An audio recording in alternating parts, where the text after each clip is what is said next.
Hello everyone, welcome to PNA and Hearing Aids. I'm Emily, I'm your hostess. I created this channel to support parents of children with anaphylaxis and hearing losses. I'm the only person that I know that has both, but I wanted to create a network of support and a unique perspective for parents that have children with anaphylaxis and a hearing loss.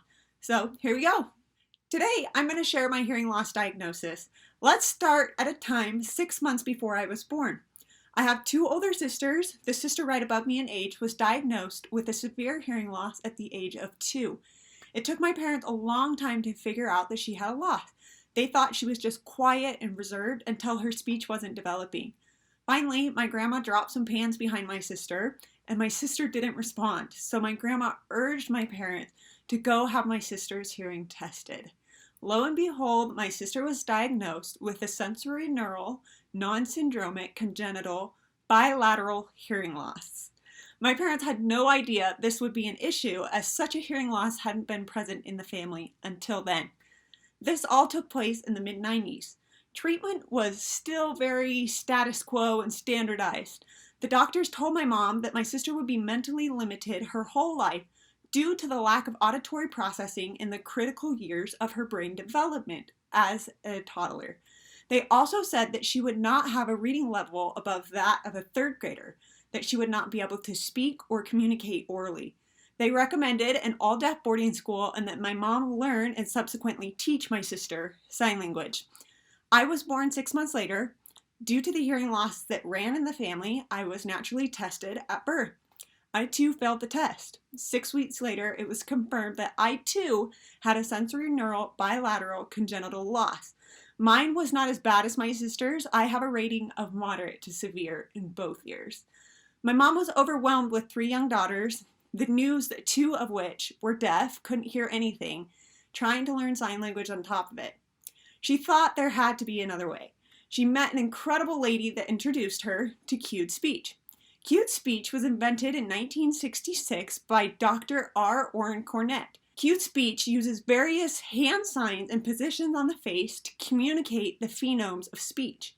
Unlike sign language, it teaches the reciprocator how to form their lips and speak the oral language, and to lip read.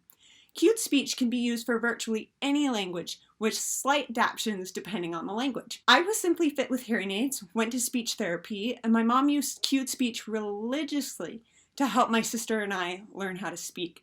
My brain developed as a normal hearing child, meeting the typical age markers, and my sister, despite the doctors' grim original outlook, was mainstreamed by kindergarten.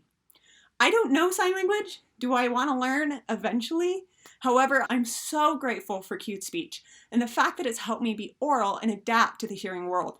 I wouldn't be able to function like I do, communicating like I do, without it. There's a status quo with sign language. It is a wonderful thing, but there are other communication options like cued speech. You need to assess the needs of your child and the abilities of your family. I urge you to consider learning about cued speech and what it is and whether it could benefit your family. Fast forward 20 plus years, my sister is getting her doctorate in audiology. She just got a cochlear implant. It's been amazing for her. I'm graduating with a Bachelor of Fine Arts in Advertising in December. We're doing everything the doctors thought that we would not be able to do, due to excellent, hardworking parents and cued speech, and the help of the Lord. I hope you will consider options as you choose a form of communication for your child. You will greatly define and influence their future. You can learn more about cued speech by visiting the National Cued Speech Association website. I'll link it down below. And if you have any questions, feel free to ask me in the comments below. Anyway, I hope my story helps you. I hope to do more videos about cued speech and what it is and share that with you. Have a good day.